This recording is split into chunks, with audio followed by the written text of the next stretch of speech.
Assalamualaikum warahmatullahi wabarakatuh. Halo Sobat Misteri Sunyi Mencekam, pecinta cerita-cerita misteri. Semoga Anda selalu betah bersama kami, channel yang setiap hari selalu menyuguhkan cerita-cerita misteri yang menarik untuk Anda simak.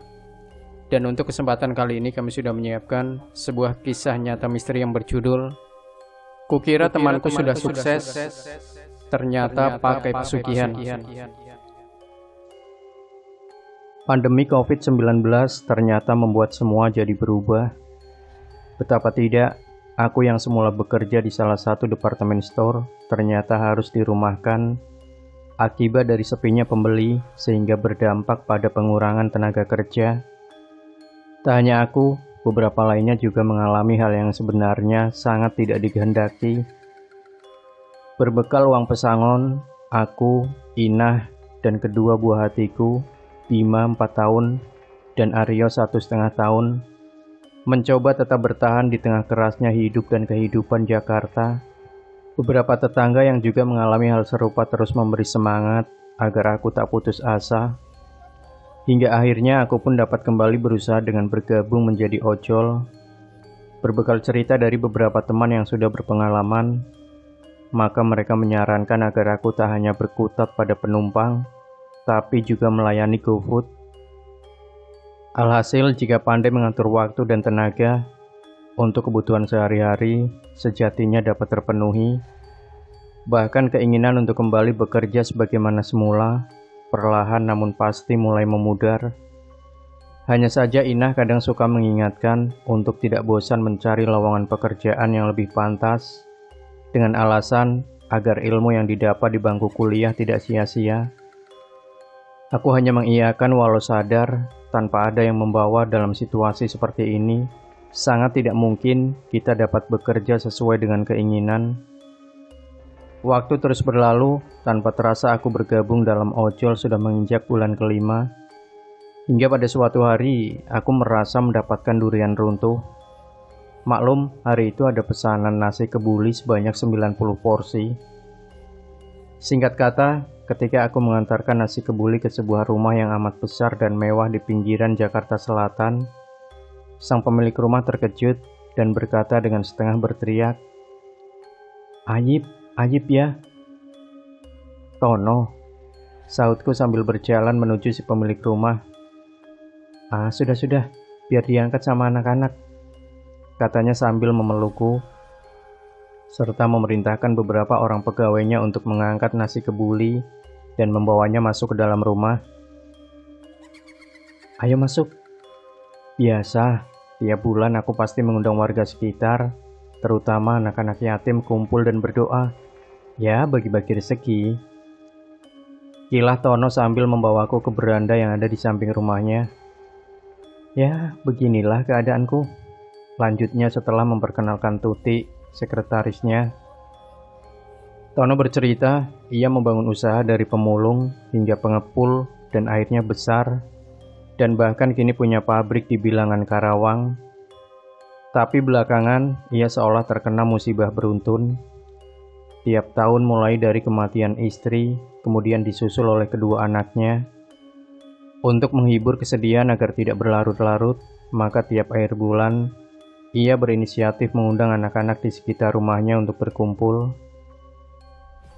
Selain berdoa dan makan bersama, Tono tak lupa memberikan hadiah berupa alat-alat sekolah, bahkan terkadang uang. Sejak itu, karena di kampung mereka berteman sejak kecil, alhasil keduanya makin sering bertemu. Bahkan sebagaimana saran Tuti, Tono juga tak segan-segan meminta pendapat sahabatnya untuk mengembangkan usahanya.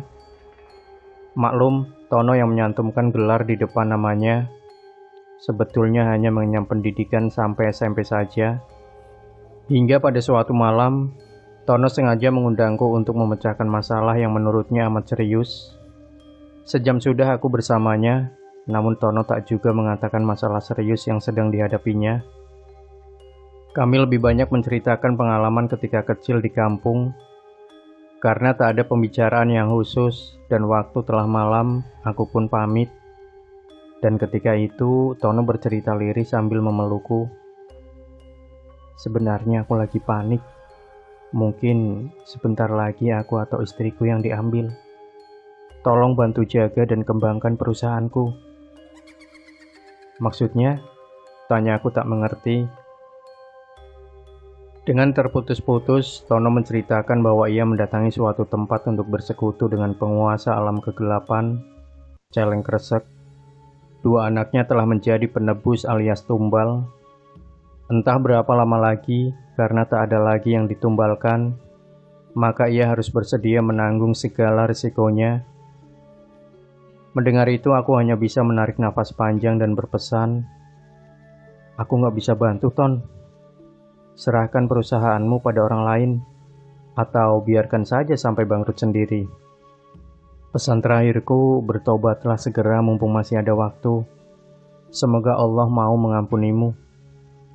Selain itu, jual semua harta dan hasilnya, bagikan kepada seluruh karyawan yang telah membantumu, dan minta mereka untuk beristirahat di kampungnya masing-masing sampai ada panggilan untuk bekerja lagi. Sambungku. Aku gak nyangka, Tono teman kecil sampai mampu berbuat nekat dan sekecil itu. Gumamku sambil berjalan untuk mengambil motor yang terparkir di dekat pos satpam.